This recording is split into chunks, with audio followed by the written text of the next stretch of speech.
Bien, eh bien, je vous propose de démarrer le cours d'aujourd'hui et je commence en vous rappelant le séminaire que nous aurons après ce cours à 11h15, qui sera donné par Sébastien Balibar du laboratoire Pierre-Hégrin de l'École normale supérieure, qui nous parlera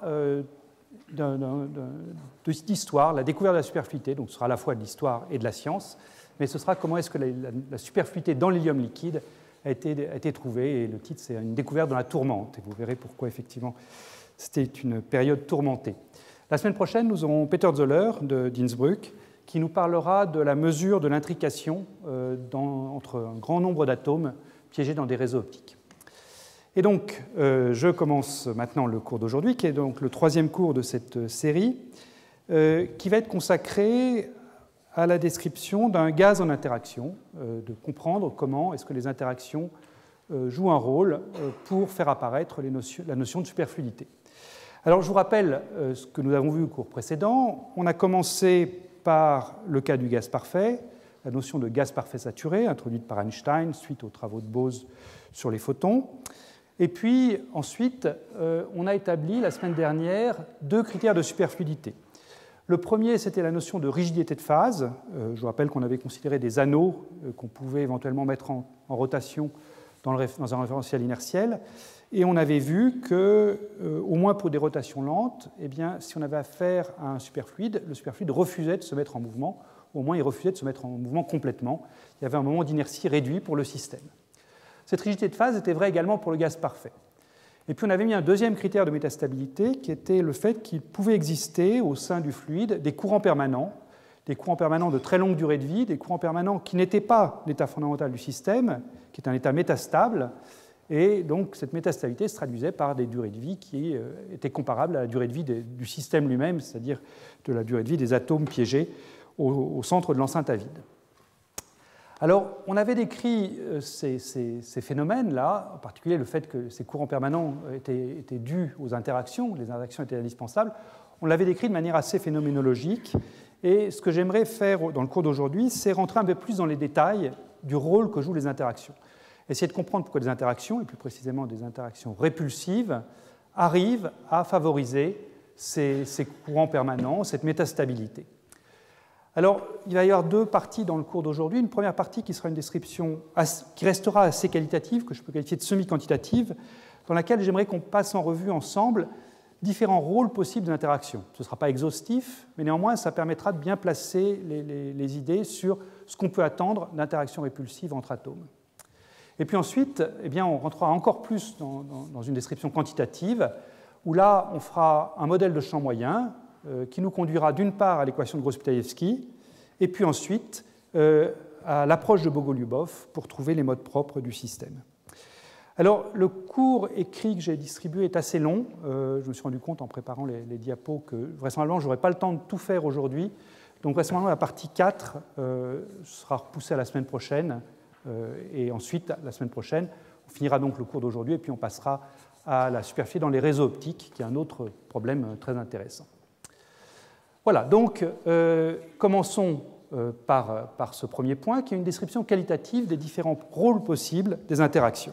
Donc là, je ne vais pas écrire de grandes équations, mais j'aimerais essayer de faire un tri parmi tous les scénarios qui peuvent se produire. Alors, je vais essayer d'identifier trois scénarios. Premier rôle pour les interactions, c'est d'empêcher la fragmentation. Ça, c'est un argument que j'ai déjà donné plusieurs fois, c'est un argument qui a été mis en forme par Philippe Nozière il y a une vingtaine d'années.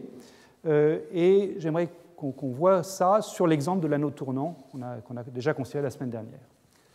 Deuxième chose, les interactions peuvent favoriser l'hybridation. Vous verrez ce que j'entends par là, mais pour le dire très vite, ce que je veux dire, c'est qu'on peut conserver un condensat complet, c'est-à-dire une fraction condensée de 100%, mais la fonction dans laquelle les atomes se condensent, ce n'est pas une fonction d'onde à un corps, mais c'est une fonction d'onde habillée, c'est-à-dire avec une superposition de plusieurs états à un corps. Et puis ensuite, dernier point, j'aimerais montrer que les interactions peuvent conduire à une intrication.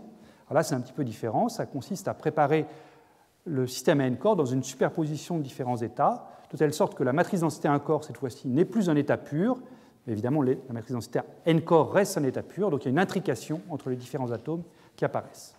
Voilà, donc ça, c'est les trois rôles que j'aimerais identifier aujourd'hui avec vous. Il y a d'autres rôles importants des interactions qu'on ne va pas décrire ici, et ces autres rôles sont essentiellement le comportement du gaz autour du point critique. Un rôle important des interactions, c'est de modifier la température critique, en tout cas le lien entre température et densité au point critique. Alors ça, c'est quelque chose d'assez complexe à étudier, donc je n'aurai pas le temps de le faire aujourd'hui, mais pour le dire très vite, ce rôle est assez subtil parce qu'il dépend de la nature du confinement. Ce n'est pas les mêmes effets qu'on observe quand on a affaire à un gaz homogène et quand on a affaire à un gaz piégé. Donc c'est vraiment quelque chose sur lequel il faudra qu'on passe du temps à un autre moment, mais là, je ne vais pas avoir le temps de faire ça. Autre rôle important des interactions, c'est le comportement au voisinage du point critique. Vous savez que quand on a affaire à une transition de phase, en l'occurrence une transition de phase du deuxième ordre, on peut la caractériser par certains exposants critiques, la manière dont les quantités physiques divergent au voisinage du point critique. Et les exposants critiques donc, caractérisent la classe d'universalité à laquelle appartient la transition. Et cette classe d'universalité dépend de la nature des interactions dans le système. Donc là encore, c'est un rôle des interactions que je ne vais pas avoir le temps d'aborder, mais qui est un rôle très intéressant. C'est, compte tenu des interactions que je mets entre mes atomes, dans quelle classe d'universalité se situe mon système au voisinage du point critique. Donc on ne va pas regarder ces choses-là, on va plutôt s'intéresser au système le plus froid possible, à température nulle, donc pas au voisinage du point critique, mais à très basse température, et essayer donc de regarder ces trois rôles. Commençons par ces interactions qui empêchent la fragmentation, ce fameux argument de Nozière. Donc on va repartir sur l'anneau tournant, donc sur cette diapositive, j'ai résumé ce qu'on avait vu la dernière fois. Un anneau tournant, c'est donc, enfin tournant ou pas tournant, un anneau, c'est donc, pour commencer, un système à une particule sur laquelle je suppose que j'ai figé le degré de liberté radial, puis celui dans le plan perpendiculaire à l'axe. Donc la seule variable intéressante dans ce système, c'est la variable azimutale phi, donc l'angle phi, qui varie entre 0 et 2π. J'ai donc un système qui satisfait des conditions limites périodiques. Quand je change phi en phi plus 2π, c'est le même point de l'espace, donc la fonction doit prendre les mêmes valeurs. Et ce système, donc, je peux le mettre en rotation à fréquence grand oméga dans le référentiel du laboratoire. Et on avait vu la dernière fois que l'hamiltonien de cette particule unique sur un anneau en rotation pouvait s'écrire, si on nommait le terme d'énergie centrifuge, pouvait s'écrire sous la forme suivante: h bar carré sur 2m fois r0 carré. R0, c'est le rayon de l'anneau. I d sur dφ, ça c'est le terme qui correspond à l'impulsion. L'impulsion, je vous rappelle, c'est moins i h bar gradient. Donc le gradient, c'est simplement d sur dφ dans ce problème à une variable, plus le terme qui est lié aux rotations, qui fait donc intervenir la fréquence de rotation grand oméga, divisée par une fréquence caractéristique pour le système, oméga c, et cette fréquence caractéristique, simplement h bar divisé par mr0 carré. Encore une fois, r0, c'est le rayon de mon anneau. Voilà, donc ça c'est l'hamiltonien à une particule. Les états propres de cet hamiltonien, c'est simplement les ondes planes, en tout cas l'équivalent des ondes planes pour ce problème circulaire. Donc ce sont des fonctions en puissance i n phi. N doit être en entier pour satisfaire aux conditions limites périodiques, que la fonction d'onde soit égale à elle-même quand je change phi en phi plus 2π.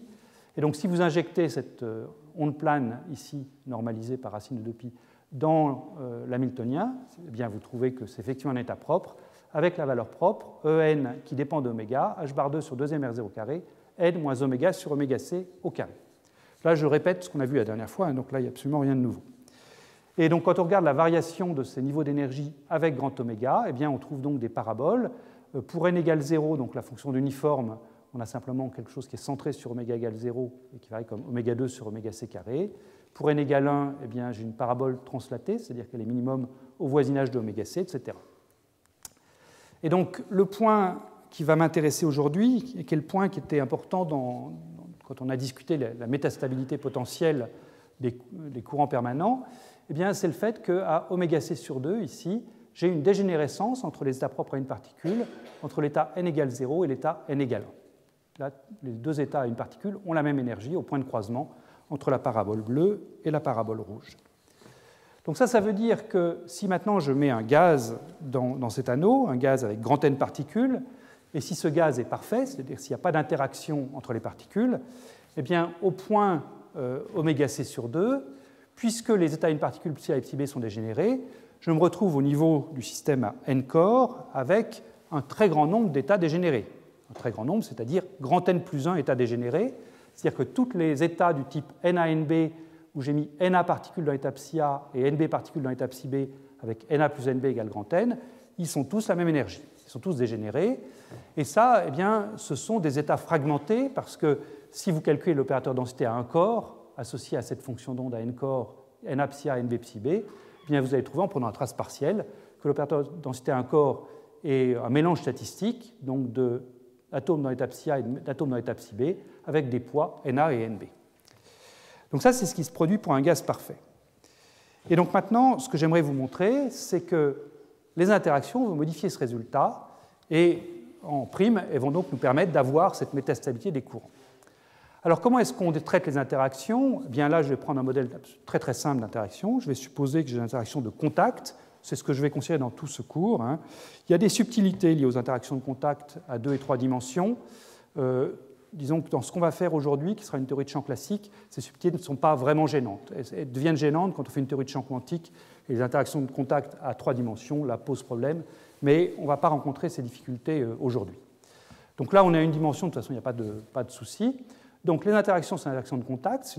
Le potentiel V2x1 moins x2, c'est la distribution de Dirac delta de x moins x2, avec un poids petit g qui caractérise donc cette force d'interaction.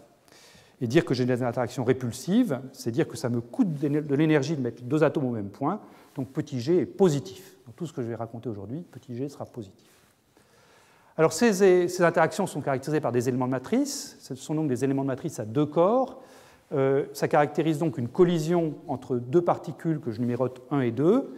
Et l'élément de matrice que je note V, alpha, bêta, gamma, delta, eh bien, par convention, cet élément de matrice, ça correspond à une collision dans laquelle l'atome 1 est initialement dans l'état gamma, l'atome 2 est initialement dans l'état delta. Ces 2 atomes arrivent proches l'un de l'autre, ils interagissent, c'est la petite ligne pointillée, et l'atome 1 ressort dans l'état alpha, l'atome 2 ressort dans l'état bêta.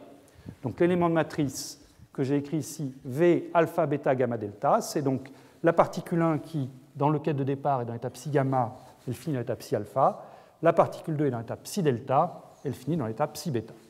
Voilà. Donc ça, c'est l'élément de matrice, c'est l'objet qui va me caractériser mes interactions entre particules. Et donc pour le problème qui m'intéresse, eh bien, je vais prendre pour les indices alpha, bêta, gamma les deux indices possibles A et B, qui correspondent donc aux 2 fonctions d'onde psi A et psi B. Si je reviens en arrière un instant, les fonctions de psi A et psi B, c'est d'une part la fonction uniforme qui correspond à n égale 0, la parabole bleue, et d'autre part la fonction de psi B de x, la fonction et puissance phi qui correspond à la parabole rouge, avec donc un enroulement de 2π positif pour cette fonction de psi B. Voilà, donc les alpha, bêta, gamma là-dedans, ce sera les A ou les B. Alors, combien est-ce que j'ai d'éléments de matrice possibles si je regarde simplement les interactions entre des particules possiblement dans A ou possiblement dans B? A priori, alpha peut être soit A, soit B, bêta peut être soit A, soit B, même chose pour gamma, même chose pour delta. Donc j'ai donc 2 puissance 4 éléments de matrice non nuls. 2 puissance 4, ça fait 16, c'est beaucoup. Heureusement, dans le problème qu'on a à considérer, il y en a plein qui sont nuls, et tous les autres sont égaux entre eux, donc ça va simplifier beaucoup les choses. En gros, les éléments de matrice qui sont nuls, eh bien, il y en a pas mal qui sont nuls à cause de la conservation du moment cinétique. C'est-à-dire que je ne peux pas avoir, par exemple, de collision dans laquelle mes deux particules A et B rentreraient dans l'état gamma, enfin 1 et 2 rentreraient dans l'état gamma et delta qui correspondent à n égale 1. Donc moment cinétique de 1 pour la particule 1, moment cinétique de plus 1 pour la particule 2, donc j'ai un moment cinétique total de 2. Et bien, ces particules ne peuvent pas sortir dans 0 et 0, par exemple. Parce que ça, je n'aurais pas conservation du moment cinétique, je passerais d'un moment cinétique de 2 h bar à un moment cinétique de 0 h bar. Donc je dois avoir autant de moments cinétiques à droite qu'à gauche, donc ça m'élimine déjà plein de termes. Il y a le fait que la densité est uniforme qui en élimine certains autres, donc sur les 16, il n'y en a que 6 qui sont non nuls. Et ces 6 non nuls, eh bien, je les ai classés en 2 catégories, les 4 premiers que j'appelle des termes directs et les 2 suivants que j'appelle des termes d'échange. Alors, les 4 premiers, c'est par exemple VAAAA. Alors VAAAA, c'est très simple, ça veut dire que mes 2 particules rentrent dans l'état psi A, c'est-à-dire la fonction uniforme, moment cinétique nul, et ressortent dans l'état psi A. Donc pas de changement pour aucune des particules. VBBBB, même chose. Et puis vous avez ici par exemple VABAB, donc vous avez la particule 1 rentre dans l'état A, la particule 2 rentre dans l'état B, elle collisionne, la particule 1 ressort dans l'état initial, c'est-à-dire l'état A, la particule 2 ressort dans l'état qu'elle avait initialement également, l'état B. Donc les particules interagissent, mais gardent le même état orbital que celui qu'elles avaient à l'entrée de la collision. Donc V, BA, BA, c'est la même chose. Et puis vous avez les termes d'échange. Eh bien, les termes d'échange, c'est quand les particules échangent leur état au cours de la collision. Donc par exemple, V, AB, BA, eh bien ça signifie que la particule 1 rentre dans l'état B, la particule 2 rentre dans l'état A, elles interagissent et elles ont échangé leur état. Donc la particule 1 ressort dans l'état A et la particule 2 ressort dans l'état B. Et puis vous avez l'état symétrique VBA, AB également. Et quand vous les calculez, ces éléments de matrice, donc il faut calculer cette chose-là, donc c'est une intégrale sur l'espace, vous en verrez apparaître un petit peu plus tard, eh bien vous trouvez qu'ils valent tous la même chose, donc ils valent G, le coefficient qui est devant la description de Dirac, divisé par 2πr0, le périmètre de mon anneau.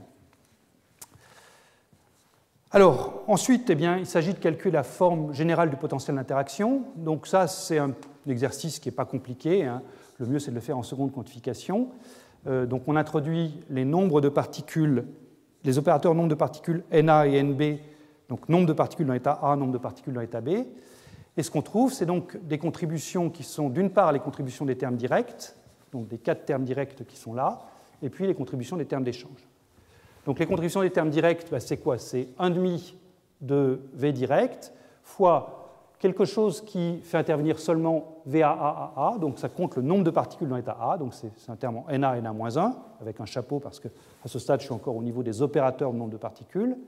Ici, c'est la contribution de VBBBB, donc je compte le nombre de particules dans l'état B qui interagissent entre elles, NB, NB-1. Et puis ensuite, j'ai 2 fois une contribution en Na, NB qui fait intervenir ce VAB-AB et ce VBA-BA, donc 2 fois Na, NB.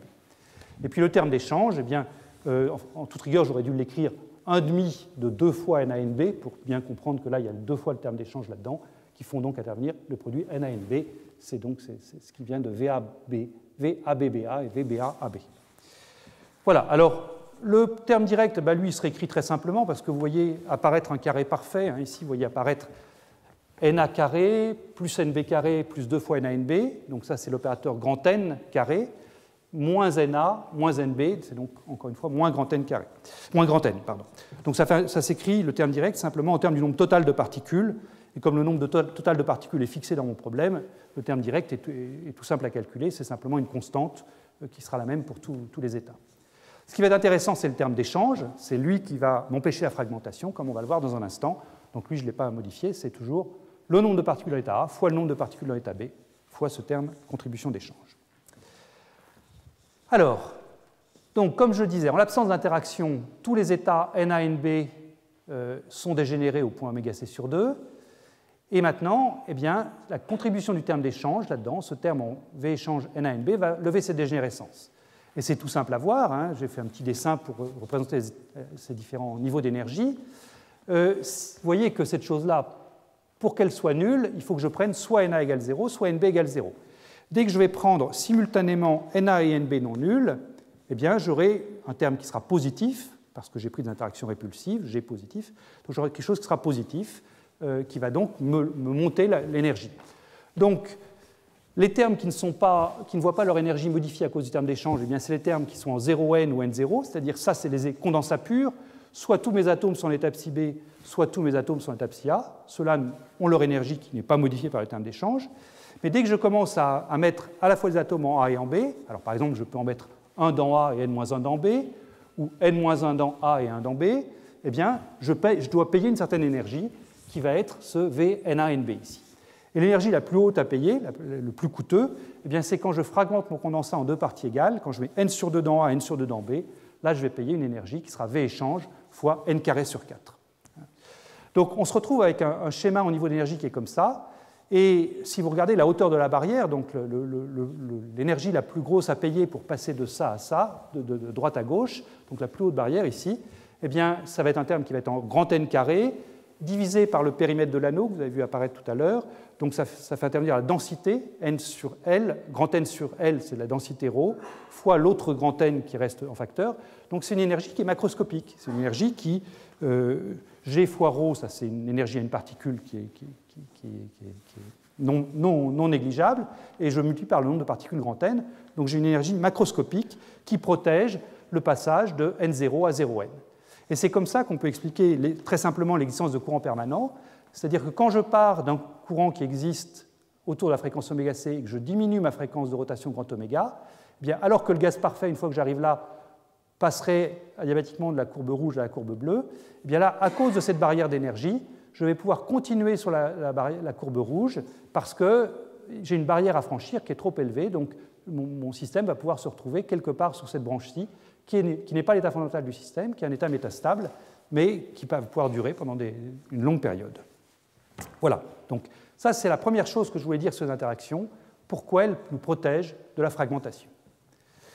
Deuxième chose, ce sont les interactions peuvent favoriser l'hybridation. Alors qu'est-ce que je veux dire par là?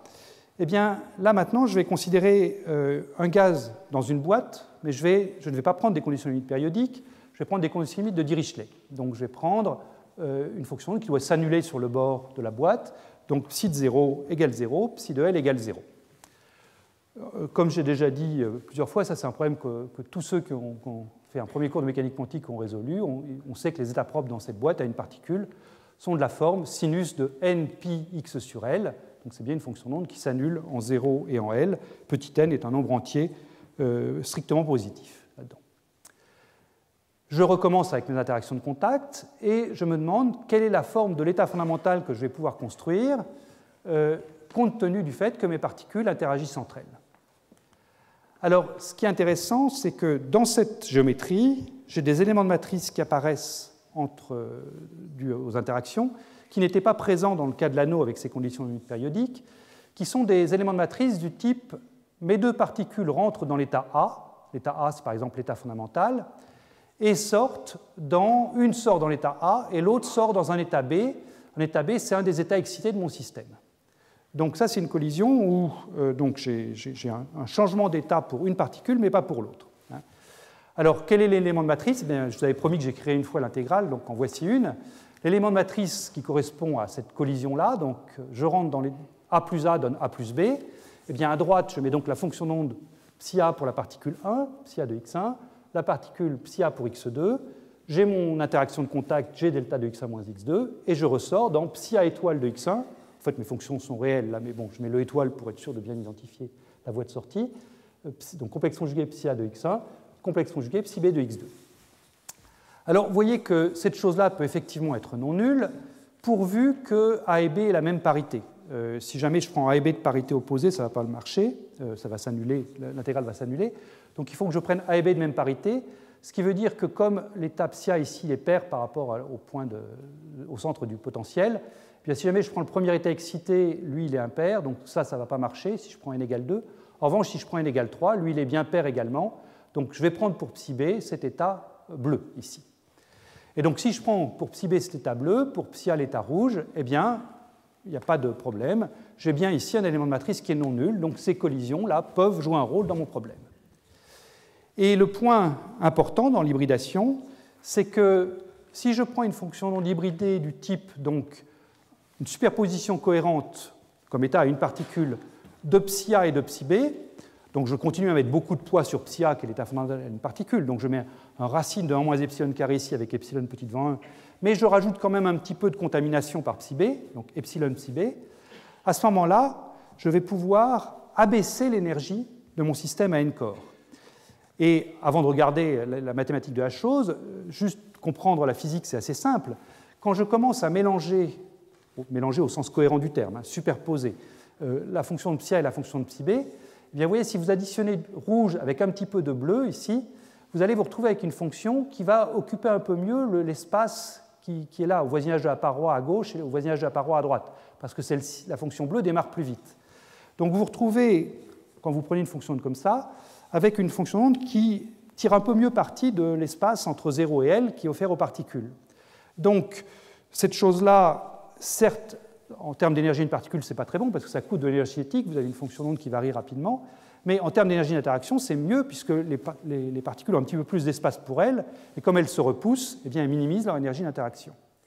Donc, est-ce que ça fait effectivement gagner de l'énergie? Eh bien, la réponse est assez simple, au moins qualitativement, c'est facile à voir. Supposons donc qu'on prend un état qui est un condensat pur, c'est-à-dire que je mets toutes mes particules dans le même état, 1 psi, 2 psi, n psi, avec ce psi qui est donc cette fonction d'onde hybridée, cette superposition cohérente de psi A et psi B. Je calcule l'énergie moyenne, je suis dans le cadre d'une méthode variationnelle, si vous voulez. Je calcule l'énergie moyenne de cette fonction et je me demande si cette énergie moyenne est abaissée quand je prends epsilon différent de 0. Eh bien, comme je le disais, si je me limite à une particule, la réponse est non, bien sûr, puisque psi A, c'est l'état fondamental d'une particule. Donc, je n'ai pas intérêt, si je n'ai pas d'interaction, à mettre du psi B. Mais dès que je mets des interactions, la réponse est oui. Et c'est simple à voir mathématiquement. Je vous ai dit physiquement pourquoi c'était vrai, mais mathématiquement, c'est aussi simple à voir. Quand vous contaminez psi A par un petit peu de psi B, vous allez payer une énergie à une particule. Vous allez simplement promouvoir des particules de A vers B. Donc vous allez payer une énergie à une particule qui est simplement la population que vous mettez dans l'état B. Donc c'est grand N fois epsilon 2, c'est la population transférée, fois le supplément d'énergie EB moins EA. Donc vous payez une énergie en epsilon carré. Mais le gain en énergie d'interaction, lui, eh bien, quand vous calculez l'élément de matrice de V dans une fonction comme ça, vous allez prendre, comme je l'ai dit, un élément de matrice qui va être en V A, B. Les deux particules rentrent dans A, et il y en a une qui sort dans A, l'autre qui sort dans B. Peut-être que j'aurais dû le mettre d'ailleurs V, B, A, mais enfin ce qui compte, c'est qu'il y a 3 A et un B. Donc ça va faire intervenir 3 fois psi A et 1 fois psi B, donc ça va être un terme linéaire en epsilon. Donc vous vous retrouvez avec une surcoût en énergie qui est en epsilon 2, mais un gain en énergie qui est en epsilon. Donc à petit epsilon, c'est toujours le gain qui gagne sur le coût, puisque epsilon varie plus vite que epsilon 2. Et donc, il est clair que pour un epsilon petit non nul, eh bien, je vais pouvoir minimiser cette fonction d'onde. Minimiser cette énergie à partir de cette fonction d'onde. Donc l'hybridation, en présence d'interactions impulsives, permet toujours de gagner en énergie. Donc comment est-ce qu'on s'y prend en pratique pour optimiser l'hybridation? Là, c'est juste un résumé, mais on le retrouve avec l'équation de Gross-Pitalevsky un petit peu plus tard. Donc ce qu'on a intérêt à faire, c'est supposer qu'on a un condensat pur, donc fraction condensée de 100%, mais l'état psi dans lequel on condense, c'est un mélange cohérent, une superposition cohérente de alpha psi A, l'état fondamental à une particule, plus une somme de gamma B psi B, et les gamma B sont déterminés par une méthode variationnelle qui consiste à minimiser l'énergie moyenne. Alors, je mets ici une figure que j'avais déjà montrée l'autre fois, lors du premier cours, et que je vais essayer d'expliciter un tout petit peu dans cette diapositive et dans la suivante. C'est ce qui se passe donc dans cette boîte carrée, boîte à une dimension de longueur L, quand j'applique cette méthode complètement. Donc je pars de ma distribution de densité qui correspond à l'état fondamental. Donc l'état fondamental, c'est sinus px sur L, donc la distribution de densité, c'est sinus carré px sur L. Et quand je mets des interactions suffisamment fortes, eh bien, ce qui se passe, c'est que j'obtiens une fonction d'onde et donc une densité qui sont quasiment uniformes sur la boîte, sauf sur les bords à voisinage de x égale 0 et de x égale L, parce que toutes ces fonctions d'onde doivent continuer à s'annuler en x égale 0 et x égale L, donc la distribution de densité doit continuer à s'annuler en 0 et en L. Mais la distance sur laquelle la fonction d'onde passe de sa valeur moyenne ici à 0, cette distance devient de plus en plus courte. La couche limite, si vous voulez, pour parler un langage de physique des fluides, devient de plus en plus étroite. Alors ce que je vous propose, c'est d'essayer d'évaluer cette couche limite, encore une fois, sans faire un traitement complètement quantitatif, mais voir qu'est-ce qui nous donne cette couche limite qui résulte donc de l'hybridation qu'on vient de voir. Donc, pour évaluer la couche limite, on va faire un calcul, comme j'ai dit, semi-quantitatif. Donc, je vais dire que j'ai une distribution qui est uniforme sur une longueur grand L moins de xi, où xi, c'est donc l'épaisseur de la couche limite, donc que je mets ici et puis là. Donc, sur une longueur xi, ma fonction d'onde varie. Ensuite, elle est constante sur L moins de xi, puis après, elle revarie sur une longueur xi. Et le xi optimum qu'on va trouver, c'est ce qu'on appelle la longueur de cicatrisation, qui est la traduction française de healing length. On voit parfois apparaître longueur de cohérence, comme pour dénominer xi. Je trouve que ça, c'est une très mauvaise appellation, parce que le système, il est complètement cohérent. Ce point-ci, il est parfaitement cohérent avec celui-là. Ça, c'est une seule fonction d'onde. Donc, si longueur de cohérence est utilisée dans le sens « Ah, le système est cohérent sur la longueur xi », ça, c'est très mauvais, ça donne une idée fausse. La notion de cicatrisation est finalement pas mauvaise, parce que, pourquoi cicatrisation? J'impose à ma fonction d'onde d'être nulle en un point, et je regarde sur quelle longueur la fonction d'onde revient à sa valeur asymptotique qu'elle prend dans toute la taille de la boîte. Donc c'est effectivement une sorte d'épaisseur qu'il faut pour cicatriser, c'est-à-dire pour se remettre de la blessure que j'ai faite à la fonction d'onde en lui imposant d'être nulle en un point. Donc cicatrisation, c'est finalement pas mal, en tout cas c'est bien meilleur que cohérence. Voilà. Donc appelons-la longueur de cicatrisation, si vous préférez, healing length en anglais. Donc quelle est cette longueur optimale, xi? Eh bien, comme je disais, on va faire pour ça une méthode variationnelle, c'est-à-dire qu'on va minimiser l'énergie totale du système. Et l'énergie totale, eh bien, comme on l'a vu avant, c'est la somme d'une énergie à une particule, en l'occurrence de l'énergie cinétique, et puis de l'énergie d'interaction. L'énergie cinétique, eh bien, l'énergie cinétique, c'est, au niveau d'une particule unique, directement relié au gradient de la fonction d'onde. Je vous rappelle que l'énergie cinétique, c'est P carré sur 2m, et P, c'est l'opérateur H bar sur I gradient en mécanique quantique. Donc l'énergie cinétique, c'est le gradient de la fonction, c'est directement le gradient de la fonction d'onde, c'est exactement le module carré du gradient de la fonction d'onde. Donc là, j'ai une fonction qui a un gradient sur une longueur xi. Donc l'énergie cinétique associée, c'est H bar 2 sur 2m xi2. Alors ça ne porte pas sur toute la taille de la boîte, ça porte seulement sur une petite fraction de la boîte, ça porte sur une fraction 2 xi, l'épaisseur de la couche limite, sur la taille totale, qui est grosso modo grand L. Je vais supposer que L est grande devant xi. Donc c'est 2 xi sur L, la fraction concernée par cette énergie cinétique H bar 2 sur 2m xi2. Puis je multiplie par grand N le nombre de particules dans ma boîte. Et puis ensuite, j'ai l'énergie d'interaction. Donc ça, je dois sommer sur toutes les paires d'atomes. Donc Nn-1 sur 2 paires, qui est là. Et puis l'énergie d'interaction entre deux particules, eh bien, c'est G, la force d'interaction, divisée par l'espace, en l'occurrence la longueur offerte à mes particules, qui est, disons, L-2 xi. Je dis que mes particules sont essentiellement entre L-2 xi, je néglige cette partie-ci. Donc voilà, je me retrouve avec une fonction qui est une fonction de xi qu'il s'agit de minimiser. Quelle est la valeur de xi qui minimise ça? Alors ce terme-là est en 1 sur xi. Ce terme-là, en G sur L-2 xi, si je le fais à développement limité, il va être linéaire en xi.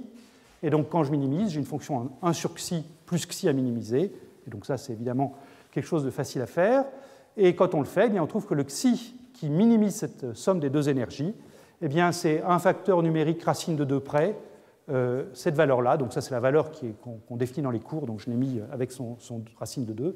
H bar, la constante de Planck, divisé par racine de 2 fois m, la masse d'une particule, g rho. Donc g, encore une fois, c'est le coefficient devant la distribution de Dirac, et rho, c'est la densité, en l'occurrence la densité linéique, parce que je suis dans un problème à une dimension, grand N, le nombre de particules, divisé par grand L, la taille de la boîte. Et ça se généralise immédiatement à 2 dimensions et 3 dimensions. Simplement, il faut mettre pour G le coefficient devant la distribution de Dirac à 2D ou à 3D, et pour ρ, il faut mettre la densité à 2D ou à 3D. Mais on obtient la même définition. Voilà, donc ça, c'était le deuxième aspect du rôle des interactions, qui était cette hybridation des fonctions d'onde. Et je termine brièvement par le troisième aspect, qui est que les interactions peuvent conduire à une intrication du système. Et par intrication, j'entends, cette fois-ci, une diminution de la fraction condensée dans l'état fondamental en produisant un état qui est intriqué en termes de fonction d'onde à n corps. Alors, le diagramme qui interviennent dans ces cas-là, évidemment, dans un problème réel, ils interviennent tous, les diagrammes. C'est ça qui rend les choses compliquées. Donc, c'est pour ça que j'essaie de sérier les problèmes, pour attribuer à chaque diagramme quel type d'effet il a. Mais dans un problème réel, souvent, il faut prendre tous les diagrammes en compte. Donc, la vie n'est pas si simple qu'on est soit dans le cas 1, soit dans le cas 2, soit dans le cas 3. Donc, les diagrammes à prendre en compte pour comprendre l'intrication, c'est cela. J'ai mes particules qui rentrent dans l'état A, la particule 1 rentre dans l'état A, la particule 2 rentre dans l'état A, et ces particules peuvent sortir dans l'état B et dans l'état C. Alors, qu'est-ce qui peut produire ça? Eh bien, là encore, une interaction de contact peut produire ça. Je peux revenir au cas de la boîte avec des conditions chimiques périodiques, là ça se passe sans problème. Je peux avoir des atomes qui rentrent dans l'état P égale 0, donc l'état d'impulsion nulle, P égale 0 ici, P égale 0 là. Ces atomes interagissent en delta de R1 moins R2 et peuvent ressortir, l'un avec l'impulsion plus H bar Q et l'autre avec l'impulsion moins H bar Q. Ça ne conserve pas l'énergie, vous allez me dire, mais ça, ce n'est pas très grave. Ce terme-là va intervenir comme diagramme, comme processus virtuel dans l'écriture de mon état à n corps. Ce qui est important, c'est que ce terme-là a un élément de matrice non nul parce qu'il conserve bien l'impulsion. Je pars de P égale 0 plus P égale 0 et je finis dans H bar Q moins H bar Q, donc je finis également dans un état d'impulsion nulle. Et si vous avez des doutes sur la non-nullité de cet élément de matrice, eh bien là, je l'écris dans toute sa généralité. Donc, vous avez ici la fonction d'onde initiale pour la particule 1, donc elle rentre dans l'état P égale 0, donc c'est une fonction uniforme. Là, je l'écris à 3D, 1 sur L puissance 3,5. La même chose pour la particule 2, également uniforme, 1 sur L puissance 3,5. La particule 1 sort dans l'état qui correspond à une impulsion H bar Q, donc c'est l'onde plane et puissance IQ scalaire 1 sur L puissance 3,5 complexe conjugué. Même chose pour la particule 2, sauf que c'est à moins IQ R2, et j'ai le G delta de R1 moins R2 au milieu. Et ça, vous pouvez vérifier que si vous prenez R1 égale R2 ici, ce terme-ci donne 1. Là, j'ai 1, donc j'ai bien quelque chose qui s'intègre pour donner un résultat non nul, qui vaut simplement petit g sur L cube, le volume de ma boîte. Et là, eh bien, je prétends qu'on va pouvoir abaisser l'énergie du fondamental en considérant un état à une corps du type suivant. L'état que j'aurai en l'absence d'interaction, à savoir toutes les particules dans l'état psi A, toutes les particules dans l'état P égale 0, rien dans plus H bar Q, rien dans moins H bar Q, et puis ça, je le superpose encore une fois au sens quantique du terme, c'est une fonction d'onde, ou un vecteur d'état, avec l'état où j'ai n-2 particules dans l'état psi A, donc j'ai une paire d'atomes qui a disparu dans l'état psi A, et puis une paire qui a été créée avec une particule dans l'état psi B et une particule dans l'état psi C. Alors, ce n'est pas compliqué de voir pourquoi est-ce qu'on gagne en énergie, je ne vais pas refaire le calcul, mais c'est exactement le même type de calcul formellement que ce que j'ai fait pour l'hybridation. On trouve que alpha 2 est non nul si j'ai effectivement un élément matrice non nul pour ma collision. Le point que j'aimerais expliciter là, c'est que cet état-ci, alpha 0, n00 plus alpha 2, n-2, 1, 1, cet état-ci n'est pas un condensat pur. Si vous faites l'opération trace partielle pour calculer l'opérateur densité à un corps, vous allez trouver que l'opérateur densité à un corps, cette fois-ci, n'a plus une valeur propre qui vaut grand N. La fraction condensée, donc c'est la valeur propre divisée par grand N, la valeur propre plus grande divisée par grand N, c'est 1 moins 2 fois alpha carré sur N. Donc, on voit ici très simplement pourquoi, dès qu'on met des interactions dans le système, eh bien, on va perdre une fraction condensée de 100%. C'est quelque chose que je disais déjà la dernière fois, mais ça apparaît naturellement ici. Dès que je commence à intriquer mon état sous cette forme-là, grâce à ces collisions 0,0 donne plus Q et moins Q, eh bien, on a intérêt à favoriser des états qui ne sont pas des états purs au sens de l'opérateur densité à une particule. Alors ça, ce que je vous ai décrit là, c'est vraiment un précurseur très simple de la méthode de Bogoliubov quantique. Dans la méthode de Bogoliubov quantique, dont je dirai un mot soit en fin de cours, soit plutôt la semaine prochaine, eh bien, ce qu'on est amené à faire, c'est non pas considérer simplement alpha 0, alpha 2, mais il y a aussi des alpha 4, des alpha 6. C'est-à-dire que pour une paire BC donnée, on peut créer 2 particules en B, 2 particules en C, 3 particules en B, 3 particules en C, etc. Et puis, il faut considérer également beaucoup de paires BC possibles. Il n'y a pas seulement que plus Q et moins Q à prendre, mais il peut y avoir beaucoup d'autres paires à considérer. Donc, la méthode de Bogoliubov quantique généralise ça à 2 titres, à la fois en prenant plusieurs paires possibles et pour une paire donnée en prenant plusieurs excitations possibles. Mais le point important, c'est donc qu'on a cette intrication qui est due aux interactions, qui diminue la fraction condensée et qui induit l'état superfluide. Voilà, donc ça termine cette première partie qui était assez longue, mais dans laquelle j'ai essayé donc de faire ce résumé des différents rôles qu'on peut attribuer aux interactions. Et maintenant, j'aimerais finalement me cantonner au deuxième rôle qu'on a vu, à savoir l'hybridation. Et pour ça, eh bien, on va regarder cette équation de Gross-Pitaevsky, encore appelée équation de Schrödinger non linéaire. Donc cette équation, la voici, voilà à quoi elle ressemble dans sa forme la plus simple et la plus générale. Dérivée par rapport au temps de cette fonction phi, qui est une fonction donc complexe, à valeur complexe, IH bar dφ sur dt, dérivée première par rapport au temps, égale un terme qui est en laplacien de l'espace, moins H bar 2 sur 2m laplacien phi. Donc ça, c'est l'équation de Schrödinger d'une particule libre, si je me limite à cette chose-là, plus un terme non linéaire, qui est donc un coefficient grand G fois module de phi carré phi ici. Et grand G, encore une fois, je le prendrai positif dans ce qui va suivre. Alors, le statut de l'équation de Gross-Pitaevsky dépend beaucoup du contexte dans lequel on la regarde. Si on s'intéresse à l'hélium liquide, ce qui fera l'objet du séminaire de Sébastien Bellibard dans une heure, eh bien, cette équation de Gross-Pitaevsky, on l'écrit sans justification microscopique. C'est une équation qui est une équation phénoménologique qui décrit l'évolution du paramètre d'ordre pour le système, mais il n'y a pas de lien direct entre cette équation de Gross-Pitaevsky et puis la fonction d'un n-corps de mes n atomes dans le liquide. Cette équation de Schrödinger non linéaire, on la rencontre aussi souvent en optique. Dès qu'on regarde la propagation d'une onde dans un milieu non linéaire, à la propagation paraxiale, C'est par exemple le cas dans la propagation d'une onde dans une fibre optique, avec donc une non-linéarité dans la fibre. Eh bien, on obtient une équation de ce type-là. À ce moment-là, l'équation décrit l'évolution du champ dans le plan orthogonal à l'axe de propagation. Si je reviens en arrière, ce que vous avez, donc, c'est ici un Laplacien qui est un Laplacien par rapport aux coordonnées x et y dans le plan perpendiculaire à l'axe de propagation, qui est selon z. Et en fait, le d sur dt qui apparaît ici, ça résulte d'un d sur dz, donc une dérivée sur l'axe de propagation, fois la vitesse de la lumière c. Donc c'est comme ça qu'on la trouve en optique. Quand on prend des gaz atomes froids, c'est ce qu'on va faire dans un instant, cette équation, là, à ce moment-là, elle peut se justifier à partir d'un modèle microscopique dans le cadre d'une approche variationnelle, c'est ce qu'on va voir ensemble. Et puis, il y a encore d'autres cas où on trouve cette équation de Gross-Piaevski, enfin, à ce moment-là, elle s'appelle souvent équation de Schrödinger non linéaire.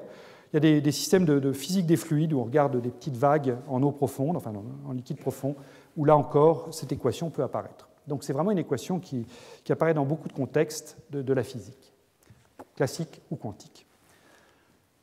Alors, pour les atomes froids, comme je le disais, on peut la justifier sur le plan microscopique, cette équation. Et pour ça, eh bien, je vous propose de faire la chose suivante. On se donne donc grand N atomes qui sont piégés, donc potentiel de piégeage V trap de R. J'ai grand N atomes qui sont piégés et qui interagissent les uns avec les autres. Donc l'hamiltonien dont je vais partir, c'est donc la somme des hamiltoniens à un corps, des hamiltoniens des atomes individuels, la somme de l'énergie cinétique PJ carré sur 2m plus le potentiel de piégeage, et puis la somme sur mes nn-1 paires d'atomes d'un potentiel, donc un potentiel d'interaction entre atomes, que je prends en potentiel binaire, donc en U de RI-RJ. Ce potentiel, je vais supposer qu'il est entièrement caractérisé par sa longueur de diffusion, que j'écris note AS. Alors ça, c'est valable sous certaines approximations. En particulier, il faut que mes atomes soient suffisamment froids pour que toutes les collisions se fassent dans l'onde S, donc dans une collision à symétrie sphérique. Il y a plusieurs hypothèses à faire. Comme j'ai dit, vraisemblablement, le cours de l'an prochain sera entièrement consacré au problème des interactions entre atomes, donc on détaillera toutes les approximations nécessaires pour être dans l'onde S l'année prochaine. Pour l'instant, admettons-le. Bien, et donc là, on va chercher des solutions approchées à ce problème, à l'état fondamental de ce problème, sous une forme variationnelle, c'est-à-dire que je vais écrire ma fonction d'un n-corps en faisant un ansatz, qui est un ansatz le plus simple possible, qui est un ansatz qui est factorisé. C'est un ansatz qui est directement inspiré de la notion de condensat de Bose-Einstein, c'est-à-dire que je vais supposer que l'état à n-corps qui minimise l'énergie, grand phi de R1, R2, Rn, est très proche d'un état factorisé, phi de R1, phi de R2, phi de Rn, donc je donne le même phi à toutes mes particules, 1, 2, n. Alors faire ça, ça revient à remplacer le problème à n-corps initial, c'est-à-dire trouver les états propres de cet hamiltonien, en particulier son état fondamental, par un problème qui est un problème à une particule, puisque je n'ai plus maintenant qu'une fonction à une particule petit phi, ici, au lieu d'avoir la fonction de grand phi à une particule. Mais le problème à une particule, comme on va le voir, devient non linéaire. C'est le prix à payer pour cette simplification. Mais un problème à une particule non linéaire est quand même beaucoup plus simple qu'un problème à grand N particules, où grand N vaut 10 puissance 6 ou 10 puissance 23, même si ce problème à grand N particules est linéaire. Alors pour ça, donc, on va écrire la fonctionnelle d'énergie, vérifiée par la fonction phi, c'est-à-dire que je vais injecter la fonction phi là-dedans et calculer la valeur moyenne de cet hamiltonien en prenant une fonction à n-corps sous cette forme de phi de R1, phi de R2, phi de Rn. Et pour grand U, eh bien, je vais prendre une interaction de contact. Là encore, j'oublie les difficultés qui peuvent être liées à ces interactions de contact qui sont subtiles et réelles, mais sur lesquelles il faudra revenir dans un cours ultérieur de manière soigneuse. Pour l'instant, je les oublie. Donc j'écris cette interaction de contact sous la forme petit g fois delta de R-R', toujours cette distribution de Dirac. Et la valeur que je dois donner à petit g pour reproduire la longueur de diffusion AS du vrai potentiel U, eh bien c'est g égale 4πh bar 2 AS sur M. Alors quand on fait ça, eh bien là le calcul n'est pas compliqué, hein, donc il est détaillé dans les notes, mais je ne le fais pas ici avec toutes les équations sur les diapositives, ce sera un peu fastidieux. Quand on fait ça, eh bien, quand on calcule donc la valeur moyenne de grand H prise dans cet état grand phi, donc c'est ce qui est écrit ici, H pris en sandwich entre grand phi et grand phi, je divise par grand N le nombre de particules pour avoir une énergie à une particule, eh bien, je trouve ce que j'appelle donc la fonctionnelle d'énergie de Gross-Piaevski, EGP de phi, Et cette fonction de l'énergie, elle est écrite ici, et je dirais on y reconnaît facilement tous les termes. Hein. Le premier terme, le terme qui vient de l'énergie cinétique, PJ carré sur 2m, ben, comme je l'ai déjà dit, P c'est l'opérateur h bar sur i gradient, donc la valeur moyenne de P carré, ce sera le gradient, module de gradient phi au carré, avec un h bar 2 sur 2m en facteur, donc ça c'est l'énergie cinétique. Le terme d'énergie potentielle de piégeage, V trappe de Rj, eh bien, vous le retrouvez ici intégralement, V trappe de R fois la densité locale au point R, phi de R module au carré. Et puis ensuite, vous avez le terme d'interaction qui est donc décrit avec une approche champ moyen, si vous voulez. C'est-à-dire que là, une fois qu'on a fait cet ansatz-là, on dit qu'une particule donnée évolue dans le champ moyen créé par toutes les autres particules. Donc ce terme-ci fait intervenir donc les n-1 autres particules, mais je prends n-1 à peu près égal à n, parce que n est grand devant 1. Donc grand n fois petit g sur 2, donc ça c'est l'interaction d'une particule donnée avec les n-1 autres particules, fois le terme en phi4, qui résulte donc de ce delta de r moins r', pris en sandwich entre mes différentes fonctions phi. Voilà, donc j'ai cette fonctionnelle d'énergie, donc c'est une intégrale sur des 3R, et c'est ça qui me caractérise l'énergie associée à la fonction phi. Maintenant, il s'agit d'écrire une équation de mouvement pour cette fonction phi là. Donc, il s'agit d'utiliser cette méthode variationnelle, mais dans un cadre qui dépend du temps. Ce qui m'intéresse, ce n'est pas seulement l'état fondamental approché, mais c'est également comment va évoluer le paramètre, la fonction d'onde phi, puisque ce qui m'intéresse, c'est la stabilité des solutions, les modes propres de ces solutions. Donc, il faut que j'ai l'évolution temporelle dans le cadre d'une approche variationnelle. Alors ça, c'est un peu moins connu que l'approche variationnelle stationnaire, que l'approche variationnelle indépendante du temps. Donc j'ai fait un petit appendice dans le cours pour ceux qui veulent revoir ça.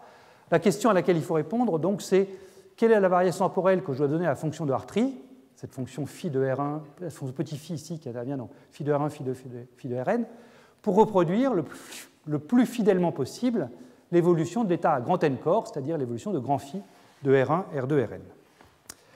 Alors, le plus simple pour le faire, pour ne pas se tromper, c'est de repartir du formalisme qui donne l'équation de Schrödinger elle-même, c'est-à-dire le formalisme lagrangien. Donc, on repart du lagrangien vérifié par la fonction grand phi, donc c'est le lagrangien qui conduit à l'équation de Schrödinger, et ce lagrangien, eh bien, je l'ai réécrit ici. Il s'écrit comme une intégrale sur tout l'espace, donc là, comme j'ai une fonction à n variables, R1, R2, Rn, donc c'est écrit comme une intégrale sur des 3 R1, des 3 R2, des 3 Rn, d'une densité de Lagrangien. Et cette densité de Lagrangien, eh bien, elle fait intervenir un terme dynamique, donc qui fait intervenir donc, des dérivées par rapport au temps de grand phi, et puis le terme énergétique qui fait donc intervenir l'action de grand H, mon hamiltonien. Alors grand H, si je reviens une diapo en arrière, c'est lui, hein, c'est l'hamiltonien qui contient l'énergie cinétique, piégeage plus interaction. Donc grand H addition sur phi, pris en sandwich avec phi étoile. Le terme dynamique, il est là. Le terme dynamique, pour retrouver l'équation de Schrödinger, il a une structure bien particulière que je mentionne ici parce que vous allez voir que quand on étudiera les réseaux optiques, en particulier quand on s'intéressera au mode de Higgs, il faudra qu'on fasse une réflexion un peu approfondie sur la structure du Lagrangien dynamique. Donc là, je commence cette réflexion approfondie en jetant un petit caillou dans l'eau. Ce Lagrangien dynamique, ici, il a une structure bien particulière pour trouver l'équation de Schrödinger. C'est une structure avec une dérivée première par rapport au temps pour un phi ici. Donc j'ai phi point ici, que multiplie phi étoile. Et puis, là, je l'ai écrit sous cette forme où je soustrais moins dérivée par rapport au temps de phi étoile fois phi. Alors en fait, il y a plusieurs, vous le trouverez dans la littérature sous plusieurs formes sur Lagrangien dynamique, parce que, comme vous le savez probablement, on obtient les mêmes équations dynamiques, les mêmes équations de Lagrange, quand on ajoute une dérivée totale par rapport au temps au Lagrangien. Donc je peux jouer avec ces différents termes-là, je peux tout mettre là-dessus en enlevant le facteur 2, ou tout mettre là-dessus en enlevant le facteur 2 également, ou alors pondérer en mettant 1,5 de ça, moins 1,5 de ça. Toutes les expressions sont trouvées dans la littérature, parce qu'encore une fois, je peux passer d'une expression à l'autre en ajoutant ou en soustrayant une dérivée totale par rapport au temps. Là, j'ai choisi de mettre une version un peu symétrique entre phi et phi étoile, donc j'ai donc mis ce phi étoile phi point, moins phi point étoile phi. Voilà. Donc en tout état de cause, voilà le Lagrangien exact, enfin exact, à l'approximation de relativiste quand même, dont il faut partir pour décrire l'état n-corps. Et donc, pour trouver le Lagrangien qui reproduit le plus fidèlement possible l'évolution de mon ansatz de ma fonction d'Hartree petit phi, eh bien simplement, je remplace grand phi là-dedans par son approximation phi de R1, phi de R2, phi de Rn, enfin par son ansatz, ce n'est pas vraiment une approximation, c'est par ce que je suppose être bon. Et j'obtiens, en divisant par grand N, le nombre de particules, un Lagrangien par particule, si vous voulez, L de petit phi, donc mon ansatz variationnel, qui a la même structure pour le Lagrangien dynamique, phi étoile phi point moins phi point étoile phi, moins la fonctionnelle d'énergie qui se déduit de ça, donc en prenant 1 sur n, grand phi étoile h phi, l'énergie Gross-Piasecki. Et ensuite, donc, une fois qu'on a le Lagrangien, eh bien, on obtient la dynamique du problème en regardant les différentes équations de Lagrange associées au problème. Alors là, a priori, on pourrait se dire on va avoir deux équations de Lagrange parce que j'ai une fonction complexe, donc je peux regarder une équation de Lagrange pour la partie réelle et une équation de Lagrange pour la partie imaginaire. Mais là encore, c'est propre à l'équation de Schrödinger, ça. Les deux équations de Lagrange donnent le même résultat. C'est-à-dire que cette structure très particulière du Lagrangien dynamique que vous avez ici ou que vous avez là, eh bien, ça fait que les deux équations de Lagrange, celle pour la partie réelle et celle pour la partie imaginaire, ou si vous préférez, celle pour phi et celle pour phi étoile, donnent la même chose. Donc, il y a une seule équation de Lagrange pour le problème, et cette équation de Lagrange, eh bien, c'est simplement l'équation de Gross-Piasecki que j'avais annoncée au début, c'est-à-dire, excusez-moi, IH bar dérivé par rapport au temps de phi égale l'énergie cinétique, moins h bar k sur 2m laplacien, plus le potentiel de pliage phi, que je n'avais pas mis dans ma version initiale, mais qui est présente dans les problèmes d'atomes froids. On va l'oublier dans ce qui va suivre, parce qu'on va considérer des systèmes homogènes, mais bon, si vous avez des atomes piégés dans un piège inhomogène, il faut le mettre. Et puis, le terme non linéaire, qui donne toute sa saveur à cette équation de Gross-Piasecki, grand n petit g, module de phi carré phi. Donc, ce que j'avais appelé grand G tout à l'heure, dans la version générale, c'est en fait grand n petit g. Voilà. Donc maintenant, eh bien, on va s'intéresser d'abord aux solutions stationnaires de cette équation, à leur stabilité ou leur métastabilité, et puis ensuite on passera à l'approche de Bogoliubov. Alors les solutions stationnaires, pour commencer. Les solutions stationnaires d'une équation non linéaire comme ça, il y en a beaucoup. Il y en a qui sont assez riches, avec des formes de solitons, donc je ne vais pas les décrire toutes. Je vais m'intéresser aux solutions stationnaires les plus simples, c'est-à-dire que c'est les solutions stationnaires qu'on a déjà pour le problème linéaire, à savoir les ondes planes. Donc, je prétends que quand vous avez cette équation-ci, eh bien, vous pouvez trouver une solution stationnaire qui est sous la forme d'onde plane du type E puissance I scalaire moins muté sur h bar, normalisé dans une boîte de taille L cube, donc 1 sur L puissance 3,5.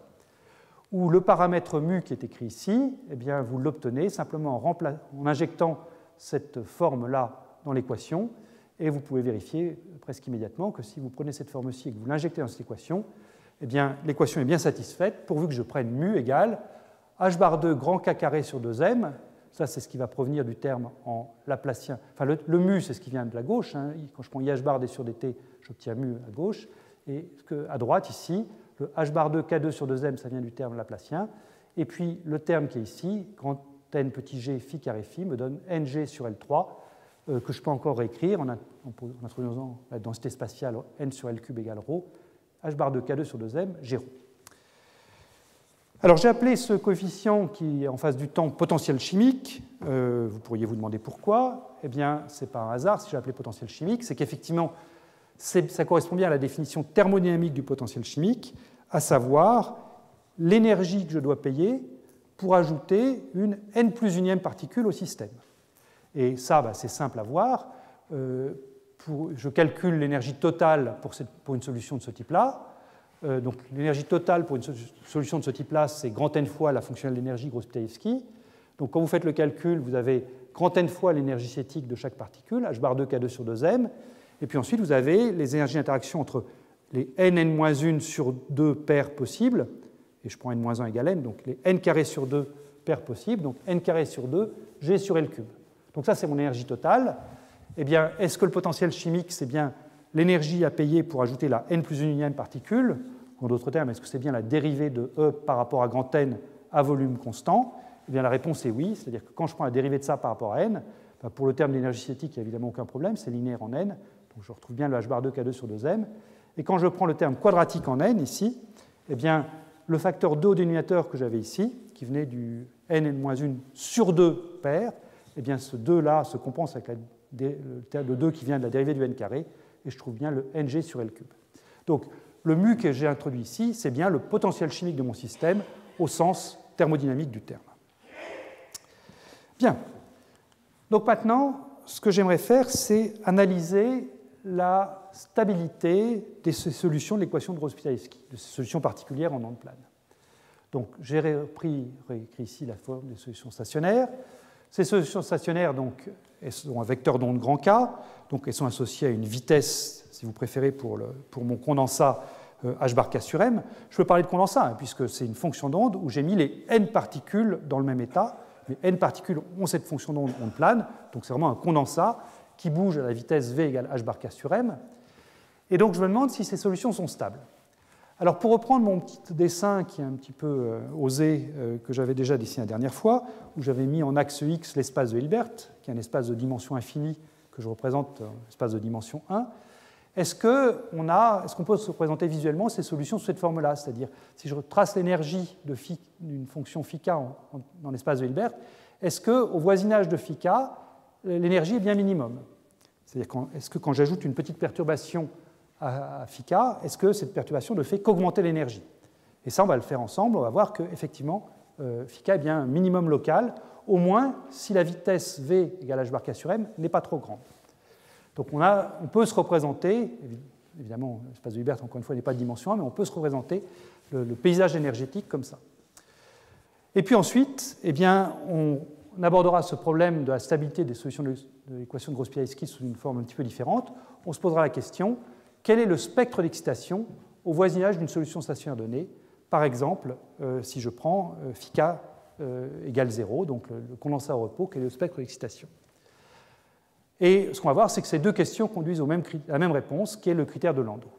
C'est-à-dire que, pour le dire tout de suite, qu'on a bien stabilité si la vitesse relative entre le condensat et puis un obstacle quelconque, les parois du récipient, tout ce que vous pouvez penser, c'est inférieur à la vitesse du son dans le problème.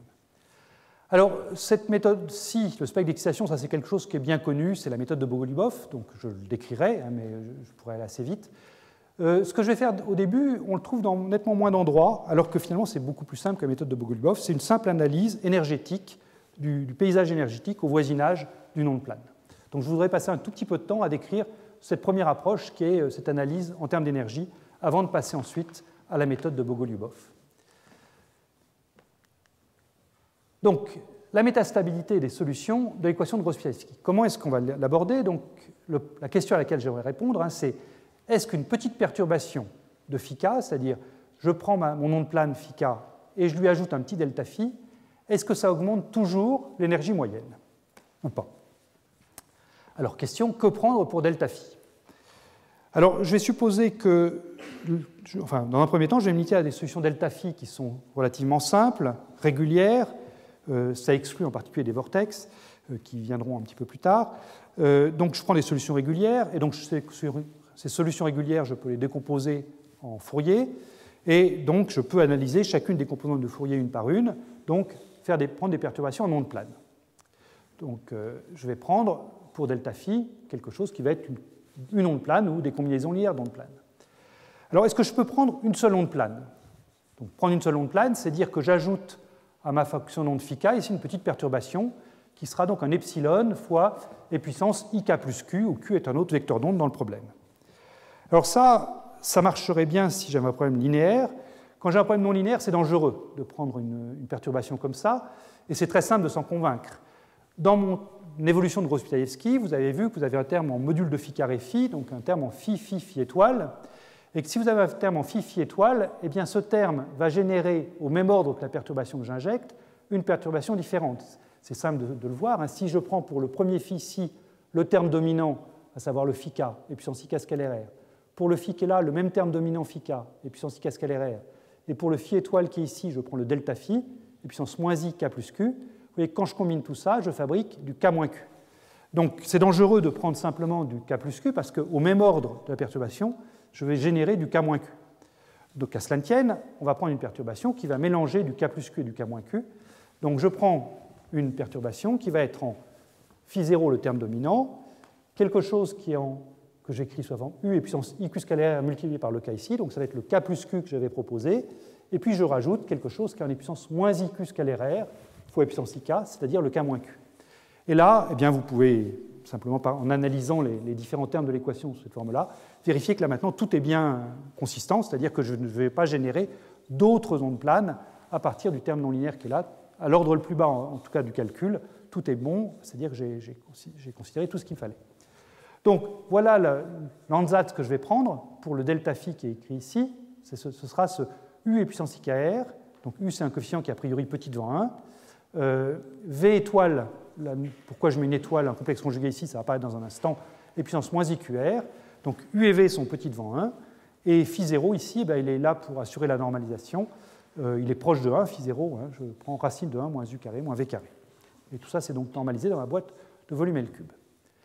Et regardez la métastabilité, si je reviens à mon diagramme ici, donc vérifier que la courbure en énergie est bien toujours positive ici, eh bien, c'est regarder donc finalement comment est-ce que l'énergie moyenne de cette fonction-ci varie avec les coefficients U et V.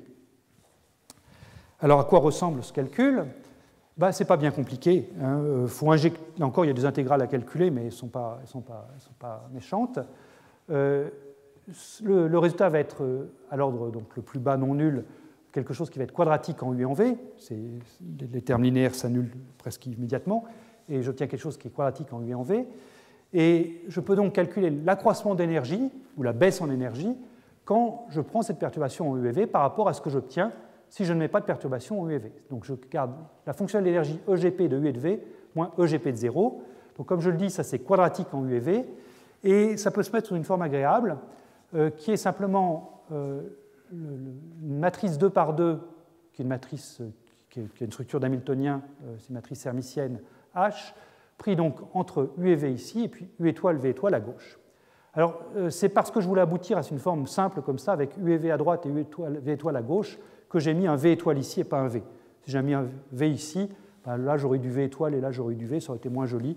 Là, on est plus en terrain familier de la mécanique quantique, avec des quêtes à droite et des bras à gauche, et les quêtes et les bras enfin ici, pas de complexe conjugué, ici des complexes conjugués. Alors cette matrice 2 par 2, à quoi elle ressemble? Eh bien, là je l'ai écrit mais en petits caractères pour pas que vous passiez trop de temps à la regarder. Elle dépend évidemment du paramètre du problème, elle dépend de la vitesse que j'ai choisie pour mon condensat, donc du vecteur d'onde grand K. Elle dépend de ma perturbation Q, enfin du vecteur d'onde de ma perturbation petit q. Et puis elle dépend de la densité de mon problème, plus précisément du produit force de l'interaction G fois la densité ρ. Voilà, donc la matrice 2 par 2 est là. Comme je le disais, c'est une matrice qui est hermitienne, plus précisément elle est réelle symétrique. Donc on est en terrain familier, c'est une matrice que je sais que je peux diagonaliser. Et si je me pose la question à quelles conditions est-ce que cette forme quadratique est positive, c'est-à-dire que quels que soient les coefficients U et V que je vais prendre, à quelles conditions est-ce que j'aurai toujours un accroissement d'énergie, c'est-à-dire j'aurai bien cette métastabilité de mon courant, eh bien, ce qu'il faut, c'est que les valeurs propres de cette matrice soient toutes les deux positives ou nulles.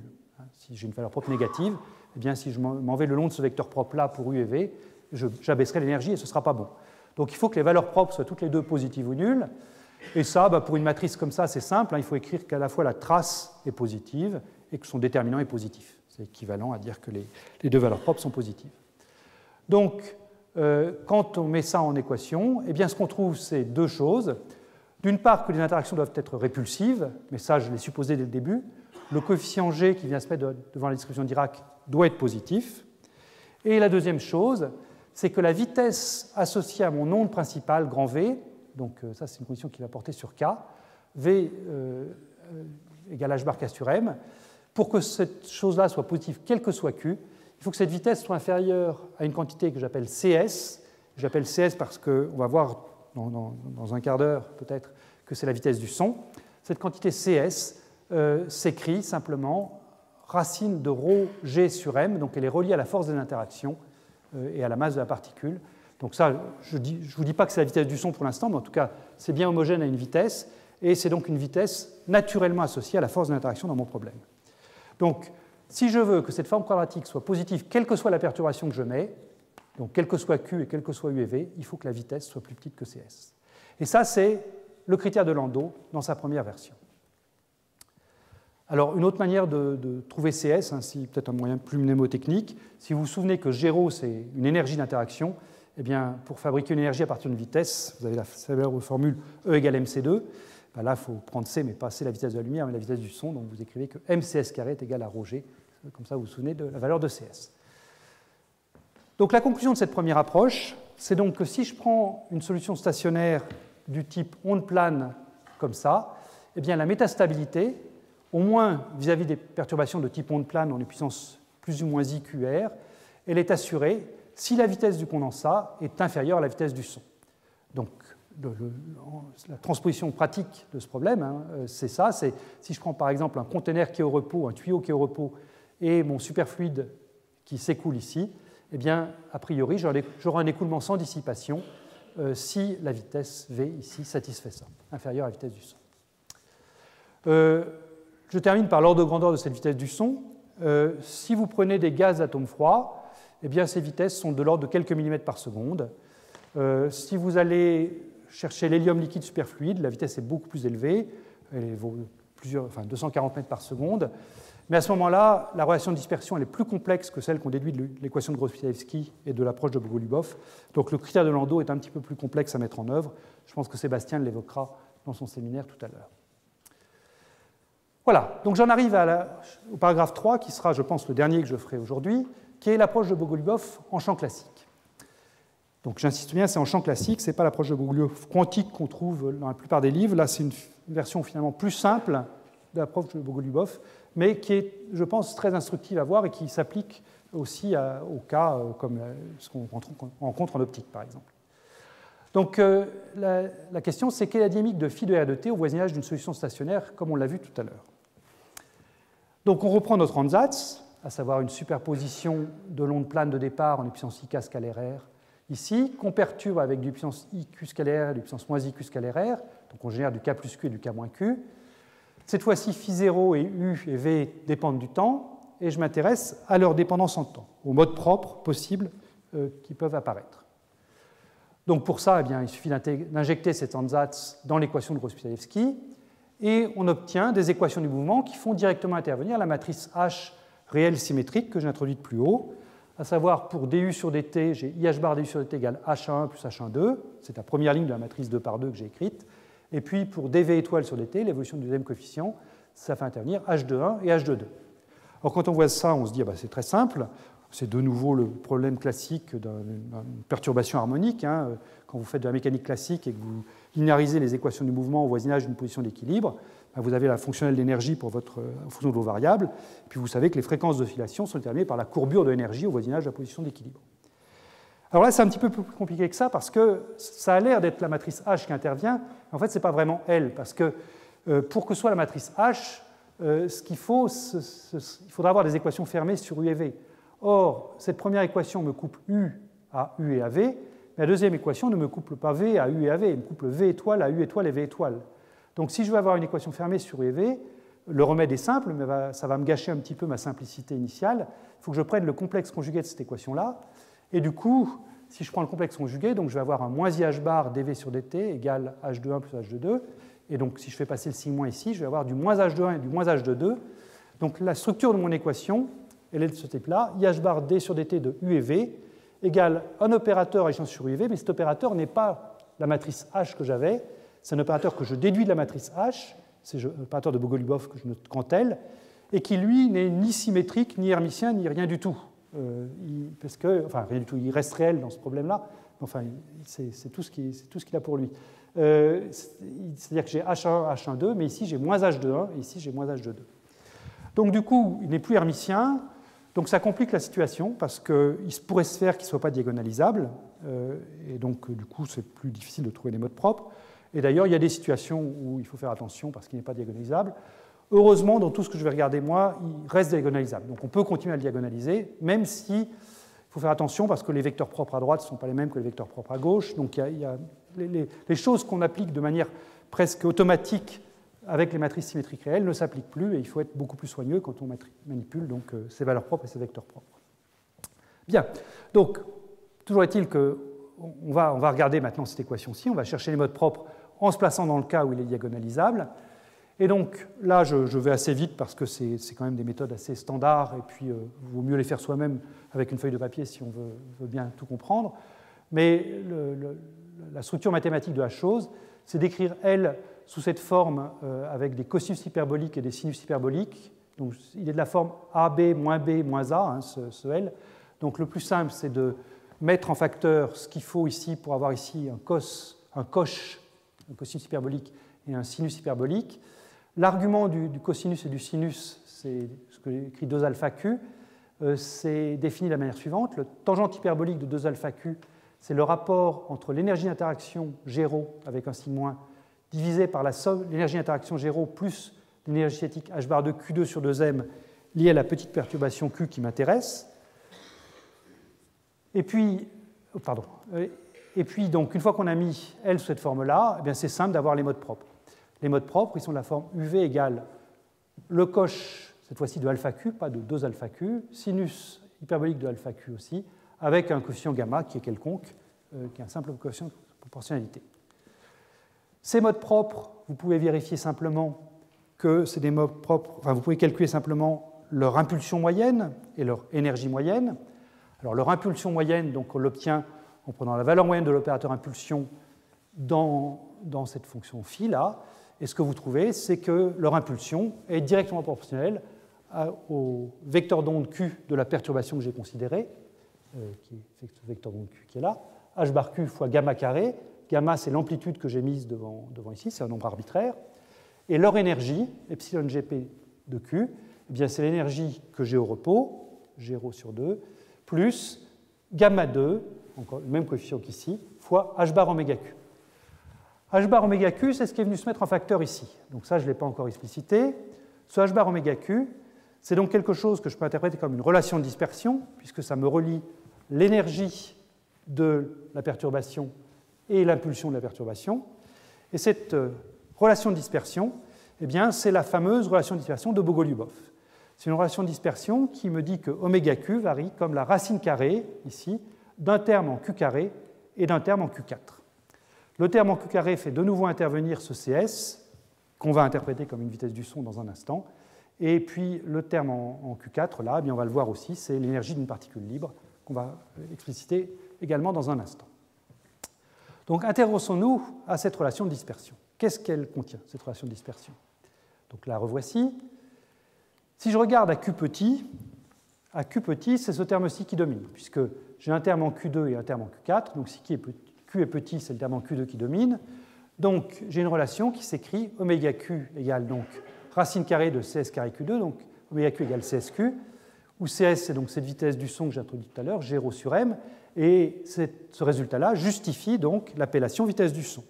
Les excitations sont bien de nature phononique, ce sont des phonons, et CS, c'est la vitesse de ces phonons. Donc là, on est en terrain connu. Si je passe à Q grand, et Q grand, donc ça consiste à dire que le terme qui domine, c'est celui-ci par rapport à celui-là. Et si vous regardez la transition entre les deux régimes, eh bien, elle se produit quand Q donc, est de l'ordre de MCS sur H bar, ce que vous pouvez également écrire sous la forme 1 sur Xi, où Xi, c'est cette longueur de cicatrisation que j'avais introduite tout à l'heure. Donc Xi, c'est une longueur, donc 1 sur Xi, c'est bien un vecteur d'onde, enfin un nombre d'ondes. Donc la transition entre les deux régimes, c'est quand Q est de l'ordre de 1 sur Xi. Donc si Q est grand, eh bien, le terme dominant, cette fois-ci, c'est le terme en Q4, là-dedans, donc je prends sa racine carrée, je trouve du Q2.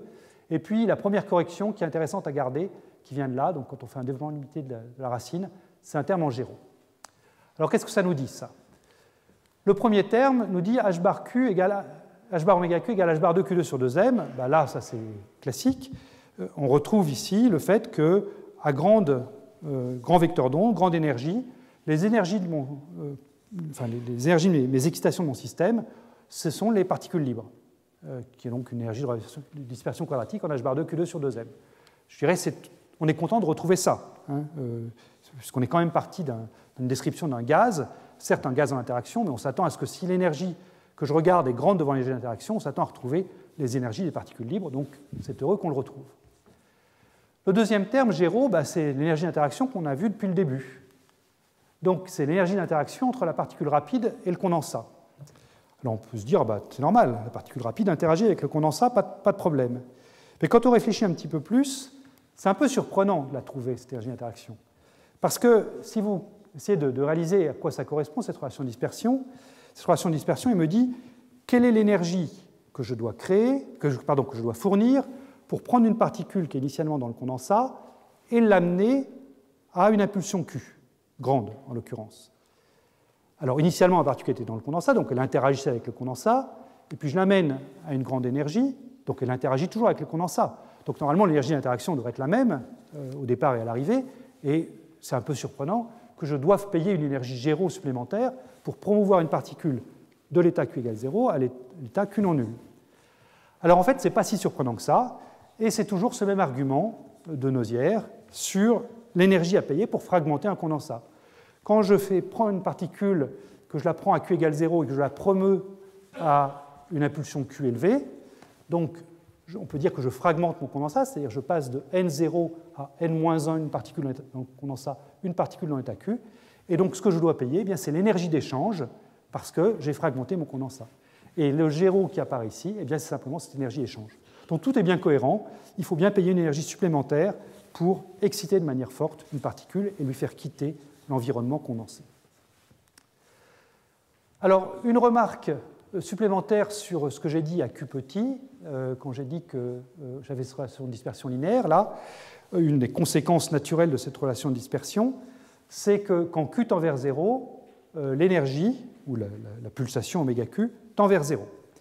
Donc, j'ai un spectre d'excitation qui n'a pas de gap, hein, l'état fondamental est infiniment proche des premiers états excités de mon système. Et ça, c'est une conséquence, dans un cas très particulier, d'un théorème général qu'on appelle le théorème de Goldstone.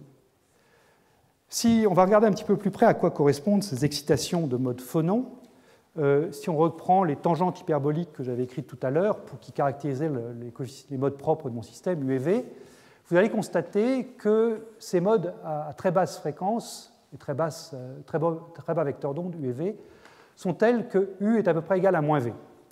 Donc, si vous reprenez l'écriture que j'ai ici, 1 plus U et puissance IQX plus V étoile et puissance moins IQX, eh bien, si je vous injectais U égale moins V là-dedans, vous voyez apparaître quelque chose qui sera en 1 plus 2IU sinus QX. Et si vous prenez les modes de plus bas vecteur d'onde, par exemple Q égale 2pi sur L, qui est le plus bas vecteur d'onde que je peux mettre dans ma boîte de taille grand L, avec les conditions limites périodiques, eh bien, c'est quelque chose que je vais donc écrire 1 plus 2I, racine des nombres complexes, U sinus 2pi x sur L. Donc le U qui est là, c'est un nombre réel, donc petit devant 1. Et si vous regardez donc à quoi ressemble cette fonction d'onde, ici, associée à ce vecteur d'onde Q que j'ai écrit là, eh bien c'est une fonction d'onde qui vaut donc en x égale 0 ou en x égale L, avec ce choix de phase ici, qui vaut 1, puisque le sinus vaut 0. Ça vaut 0 également au milieu de la boîte, en x égale L sur 2. Et puis ici, ça vaudra 1 plus I epsilon, que je peux réécrire sous la forme exponentielle de I epsilon. Et là, ça vaudra 1 moins I epsilon, que je peux écrire sous la forme exponentielle de moins I epsilon. Donc ce qu'on voit, c'est que c'est des modes qui sont essentiellement des fluctuations de phase à très très grande échelle. Et ce qu'on trouve ici, c'est que ces fluctuations de phase sont donc des modes qui me coûtent très très peu d'énergie. Ça me coûte bien sûr une énergie, mais qui coûte très très peu d'énergie. L'énergie que ça me coûte tend vers 0 quand la taille de la boîte tend vers l'infini. Et ça, donc, comme je le disais, c'est une conséquence d'un théorème appelé théorème de Goldstone, qui est lié au fait, pour le dire avec des mots savants, qui est lié au fait qu'on a brisé une symétrie continue dans le système. Et quand vous avez une brisure spontanée d'une symétrie continue, eh bien, on peut montrer qu'il n'y a pas de gap dans l'excitation du système. Et c'est très simple à comprendre dans ce cadre-là. La condensation, j'ai dit qu'elle se faisait dans l'état 1 sur L puissance 3,5. Vous n'avez peut-être pas dit de manière explicite, mais j'ai toujours pris ici, pour la fonction non perturbée, quelque chose qui était réel, positif. Donc j'ai dit que la condensation se faisait dans l'état 1 sur L puissance 3,5. Mais cette condensation aurait aussi bien pu se faire dans un état de type E puissance Iθ sur L puissance 3,5. Cet état aurait eu la même énergie que l'état 1. La phase globale que je prends pour ma fonction d'onde est complètement indéterminée. C'est ça que je veux dire quand je parle d'une symétrie continue. En l'occurrence, c'est la symétrie U1 qui est la phase de la fonction d'onde. Et cette symétrie, je la brise en choisissant une phase donnée, mais je peux la briser en prenant θ n'importe où entre 0 et 2π, j'obtiens le même résultat physique. Et du coup, à partir du moment où tous ces états, quel que soit le θ que je prends, ils ont tous la même énergie, on comprend bien que si maintenant, au lieu de prendre une phase θ complètement uniforme, je prends une phase θ qui varie, mais qui varie à une échelle très très grande, c'est-à-dire de manière très très douce sur l'étendue de mon système, ça ne peut pas me coûter beaucoup d'énergie, puisque tous les morceaux séparément auront la même énergie, et si le gradient de θ est très faible pour accorder les différents morceaux entre eux, l'énergie sera forcément très faible. Donc ça, c'est de manière très pédestre le théorème de Goldstone qu'on retrouve ici à savoir l'absence de spectre dans le gap. Et ça, cette absence de spectre, c'est un critère vraiment important. C'est-à-dire que si vous essayez de faire des théories approchées du gaz de Bose en interaction, il faut toujours vérifier qu'a posteriori, la théorie que vous avez construite est bien une théorie qui ne présente pas de gap dans les excitations. Si vous trouvez un gap, c'est que votre théorie elle a un gros défaut.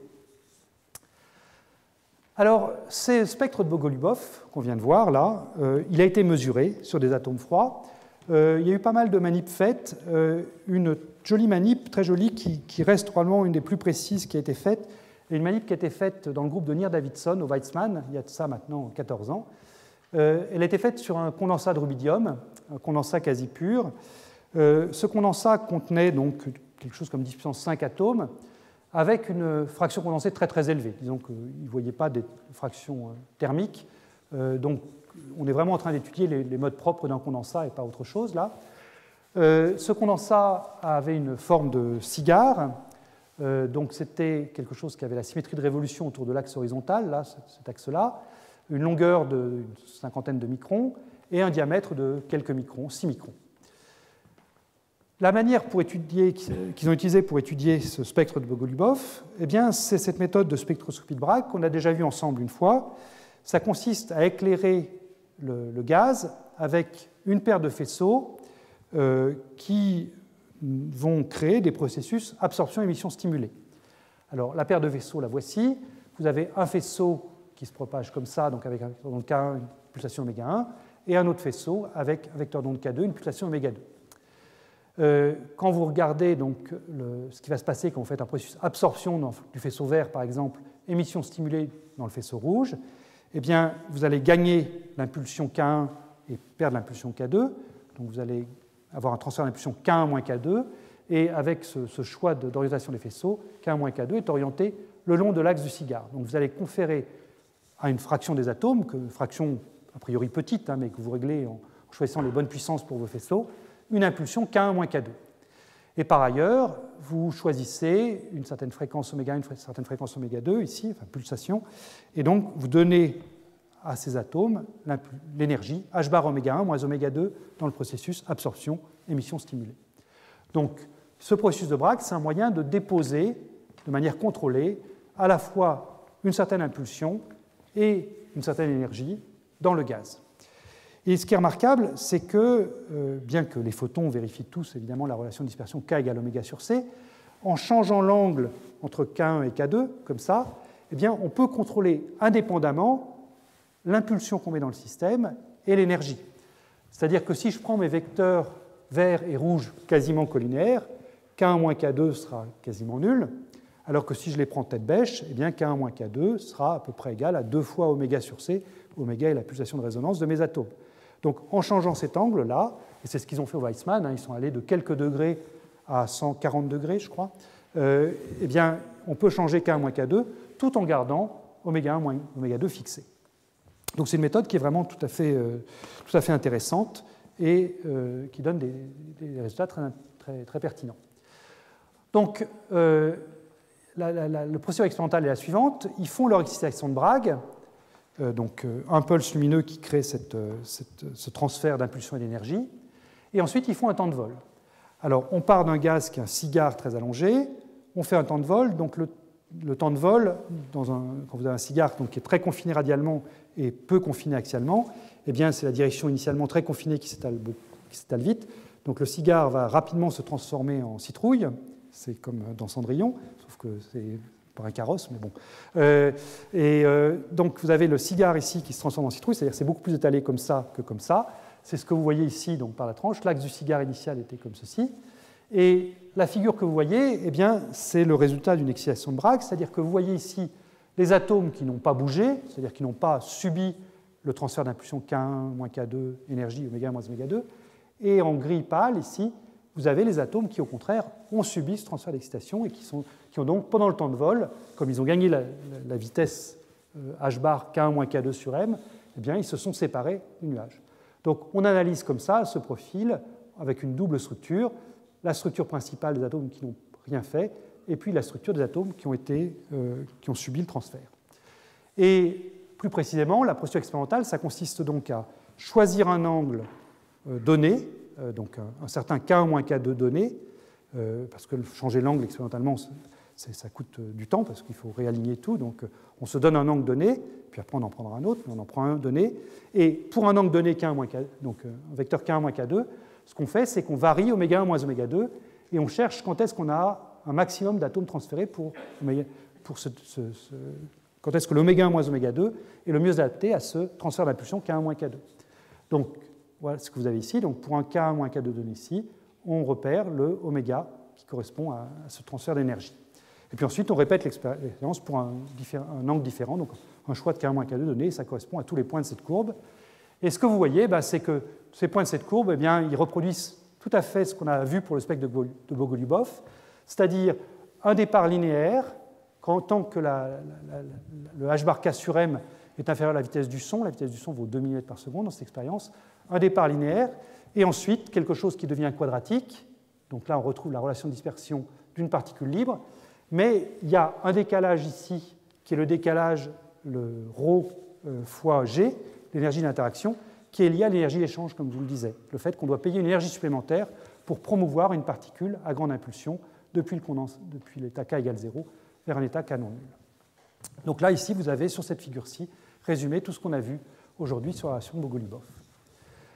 Voilà, donc comme je l'avais prévu, je n'ai pas eu le temps de tout dire. En particulier, je ne vais pas vous décrire ici ce que je voulais raconter sur les vortex, ce sera pour la prochaine fois.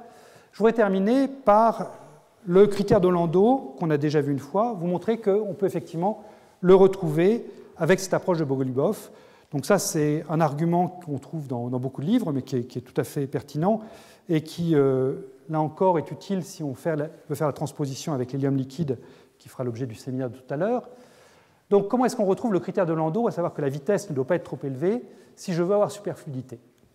Donc on se donne un objet en mouvement, de masse grand M, et cet objet bouge à vitesse grand V. Donc c'est un petit caillou, si vous voulez, que vous jetez dans votre superfluide, ou une impureté microscopique, si vous avez affaire à un gaz d'atome froid. Ce fluide, je le prends au repos, K égale 0 pour simplifier, et je me pose la question suivante, est-ce que cet objet peut déposer une excitation dans le superfluide? C'est-à-dire, est-ce qu'il peut mettre le superfluide en mouvement? Évidemment, à ce moment-là, l'objet, il faut que lui décélère s'il doit transférer de l'énergie au superfluide, donc il va passer de la vitesse V à une vitesse plus basse, V'. Alors pour que ce soit possible, ça, il faut que j'ai évidemment conservation de l'énergie et conservation de l'impulsion. Donc il faut que mon énergie initiale, 1,5 de mv2 pour mon objet, soit égale à l'énergie finale, 1,5 de grand mv' carré, plus l'énergie que j'ai déposée dans le superfluide sous la forme d'une excitation de Bogoliubov, n gamma 2, h bar oméga q. Et puis même chose, je dois avoir conservation d'impulsion, donc mv égale mv' plus l'impulsion que j'ai déposée dans le superfluide. Alors je me retrouve donc avec deux équations à deux inconnus, v' comme inconnu, et puis le vecteur d'onde q possible pour cette excitation que j'ai déposée. Alors je peux éliminer une des deux variables au profit de l'autre, donc éliminons v', et à ce moment-là, si j'élimine v' de ces deux équations, eh bien j'obtiens l'équation que doit satisfaire mon vecteur d'onde q pour avoir ce dépôt d'une excitation dans mon système.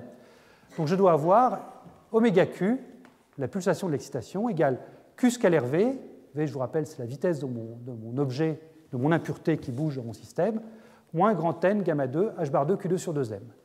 Donc je dois regarder de manière graphique l'intersection entre oméga q, qui est la relation de dispersion de Bogoliubov, que j'ai tracée en rouge ici, sur ces deux graphes, et puis cette fonction de q, qui est une fonction très simple, c'est une fonction qui est une partie linéaire, ici, et puis une parabole, mais une parabole concave, donc qui décroît, qui tend vers moins l'infini, quand q tend vers l'infini.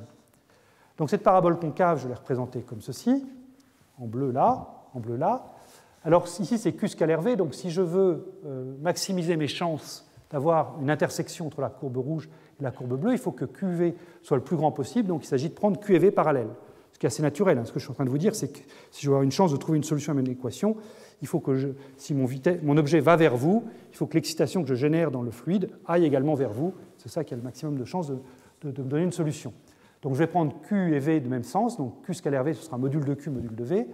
Et donc à ce moment-là, ce que je dois regarder, c'est est-ce que j'ai intersection entre la relation de dispersion de Bogoliubov qui est en Q carré, enfin racine de Q2 plus Q4, donc départ linéaire, puis quelque chose en Q carré comme ça, positif, qui est donc une courbe convexe, et puis la courbe bleue ici, qui est une courbe concave.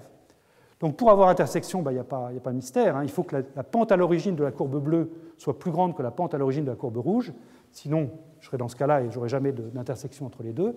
Donc pour être dans ce cas-là, qu'est-ce que ça veut dire que la pente à l'origine de la courbe bleue est plus grande que la pente à l'origine de la courbe rouge? La pente à l'origine de la courbe rouge, c'est la vitesse du son, CS, on l'a déjà dit. La pente à l'origine de la courbe bleue, c'est simplement V, la vitesse de mon objet. Donc pour avoir une solution, il faut que la vitesse de l'objet soit plus grande que la vitesse du son. Si au contraire la vitesse de l'objet est plus petite que la vitesse du son, eh bien je n'ai pas de solution. Mon caillou en mouvement dans mon superfluide ne l'excitera pas. Donc on retrouve cette notion de vitesse relative entre l'objet et le superfluide. Et ce que j'appelle objet, ça peut aussi être donc, les parois du container. Voilà, donc comme je l'ai dit, je ne vais pas vous décrire les vortex ici, donc ça c'est ce que vous verrez la prochaine fois. Et je fais juste un petit bilan. Donc on a vu dans ce cours un rôle donc, des interactions qui était plus approfondi que ce qu'on a vu jusqu'à maintenant. C'est un moyen quantitatif pour évaluer la métastabilité. On a vu ce spectre caractéristique de Bogoliubov qui est bien vérifié expérimentalement sur les manipes d'atomes froids en racine de Q2 plus Q4, avec des coefficients devant Q2 et Q4, bien sûr. Ça nous a fourni un lien entre les phonons, d'une part, linéaires en Q, et la particule libre en Q2. Et ça nous a permis d'établir un critère de métastabilité quantitatif, le critère de Landau, à savoir que j'ai métastabilité si la vitesse relative du gaz entre le gaz et un obstacle éventuel, ponctuel, parce que je n'ai pas mis de vortex à ce stade, est inférieure à la vitesse du son CS. Voilà, je m'arrête ici. Merci pour votre attention.